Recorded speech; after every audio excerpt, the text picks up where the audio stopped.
Halo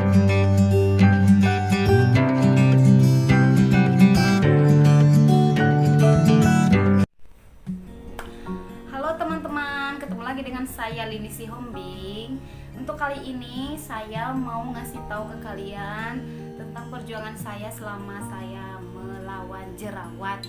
Kalian boleh lihat banyak bekas jerawat di wajah saya karena tipe kulit saya itu kulit berminyak dan menimbulkan jerawat, rentan dengan jerawat.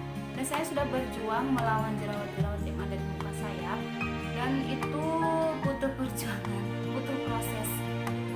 Sebelumnya saya cuek karena saya pikir paling jerawat datang 1, 2 udah gitu pergi, tapi lama-lama dia datang 1 terus pergi, muncul lagi gitu.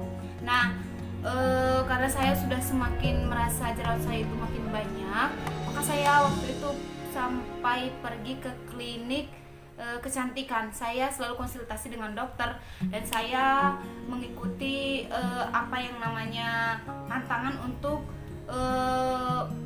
kulit-kulit berjerawat. Kalau nggak salah waktu itu saya nggak boleh makan gorengan, saya nggak boleh makan yang berminyak-minyak, terus nggak boleh begadang, nggak boleh sembarangan pakai produk untuk wajah saya, dan yang paling penting juga harus rutin minum air putih dan menjaga pola makan dan istirahat. Nah sebenarnya kenapa kita sering jerawatan itu mungkin dipengaruhi oleh pola hidup, terus hormon sama pikiran. Tapi di sini saya mau ngasih tahu kesemuanya itu mencakup apa yang saya alami, karena jerawat saya itu muncul ketika saya memakan makanan yang mungkin dipantau oleh dokter. Terus ketika saya juga begadang dia kambuh, dan ketika saya banyak pikiran, otomatis kan kalau yang namanya punya beban nih, kita pasti ada muncul jerawat di dahi, di sekitar ini. Nah itu kalau misalnya karena ada pikiran.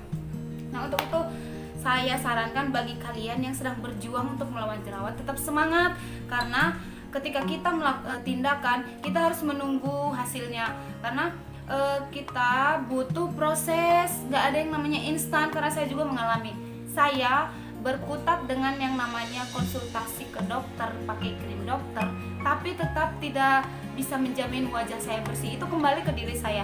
Ketika saya mencoba untuk tidak bergantung pada krim dokter dan saya mengikuti apa yang seharusnya saya lakukan, itu saya berusaha untuk mengikuti pola hidup sehat. Saya tidak asal sembarangan jajan, dan saya menjaga pola istirahat, dan terutama itu saya harus meminum air putih yang cukup, sehingga itu nanti berfungsi untuk kulit. Karena kalau kita kurang minum itu menyebabkan dehidrasi istilahnya. Nah ketika saya berjuang untuk menyembuhkan jerawat saya melakukan berbagai tindakan. Tapi saya nggak sembarangan memakai krim. Karena apa? Saya nggak percaya yang namanya krim asal-asalan. Misalnya teman saya bisa pakai ini produk A, produk B, mereka bagus, terus saya langsung pengen nyobain. Enggak, saya mau gini, ya mungkin cocok buat dia, mungkin cocok buat dia, tapi buat saya belum tentu gitu. Akhirnya saya mencoba untuk mengambil tindakan yang saya rasa yakin bisa untuk memperbaiki tekstur kulit saya. Nah, saya setelah memakai krim dokter lagi, karena saya merasa kurang maksimal gitu. Padahal saya udah berusaha ngorbanin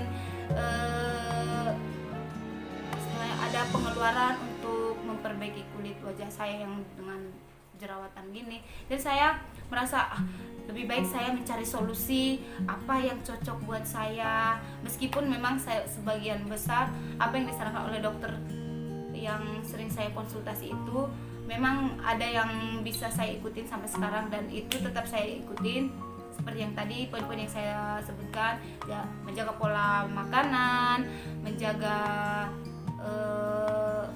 istirahat harus cukup, terus jangan sembarangan pakai produk. Nah ketika saya melihat review-review beauty vlogger yang di YouTube mengenai penanganan untuk kulit sensitif. Kan ada nih cocok-cocokan, ada yang mungkin tipe kulit tertentu yang sensitif gitu. Jadi mungkin kulit saya itu kalau dibilang kulit sensitif bisa jadi, tapi cenderung berminyak sehingga gampang berjerawat. Nah akhirnya saya nyobain pakai toner dari Nasifik, yang ini. Toner Nasifik ini saya pakai, bisa jadi toner, bisa jadi masker melembabkan. Istilahnya gini, ketika saya sudah mencuci wajah saya memakai ini, saya tap di kapas ke wajah. Nah udah gitu bisa juga sebagai masker. Kalau ini dituangkan ke kapasnya dibagi 3 biar agak tipis. Nah terus tempelin di wajah yang jerawatnya agak meradang gitu. Nanti ada sensasi dingin, agak enak di wajah gitu. Jadi pas saya nyobain ini benar-benar nyaman dan enak di kulit saya, karena saya udah mencoba yang dari klinik-klinik yang saya pas ngobatin jerawat saya, tapi saya rasa tonernya biasa aja. Tapi untuk ini ada sensasi dingin di wajah. Jadi ketika kita tempelkan kapas yang udah dibasahi dengan toner ini, tempelin di area yang ada jerawat, itu bawaannya enak, dingin, membuat kulit lebih tenang gitu. Jadi ini saya beli dari Shopee kalau nggak salah, di kisaran harga 150. Tapi ini bisa sampai sebulanan, karena dengan packaging yang kayak gini saya rasa lumayan banyak, dan bentuknya juga nih enak, gampang dibawa kemana-mana. Jadi tidak gampang pecah kalau misalnya jatuh, dan tidak berat. Nah menurut saya kalau kalian punya kulit yang bermasalah, mungkin ada yang udah berusaha pakai ini itu tapi nggak mempan, tetap bersabar. Tapi jangan asal coba-coba, jangan kabitaan istilah orang Sunda. Yakin kalau memang itu jenis kulit kamu misalnya cenderung berminyak sehingga gampang jerawatan, cari toner yang bisa untuk mengurangi minyak yang ada di kulit. Jangan karena pakai kulitnya berminyak tapi tonernya itu dia pakai untuk wajah normal, itu kan kurang nyambung, jadi nanti kurang maksimal gitu loh. Jadi menurut saya kita harus tahu jenis kulit kita yang bagaimana, dan kita cari toner atau produk yang cocok untuk kulit kita tersebut gitu. Jadi jangan asal ikut-ikutan dengan teman, karena teman kita cocok dan kita belum tentu cocok. Jadi menurut saya ini enak banget dipakai, dan ukuran segini mah lumayan banyak nih. Apalagi kalau kalian yang tidak terlalu sering pakai toner, tapi saya mah tiap malam pakai ini karena saya ingin membuat kulit saya tenang.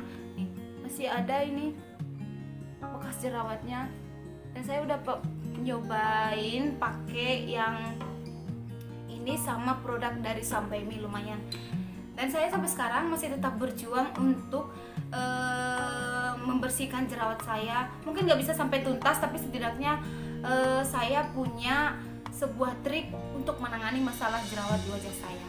Oke, buat teman-teman sekalian, kalau kalian suka dengan video ini, jangan lupa like, subscribe, dan komen, serta share di akun sosial media kalian supaya banyak orang tahu, dan semoga video ini bermanfaat bagi kalian semua. Saya Lini Si Hongbing, tetap saksikan video saya yang selanjutnya. Stay tune, God bless you.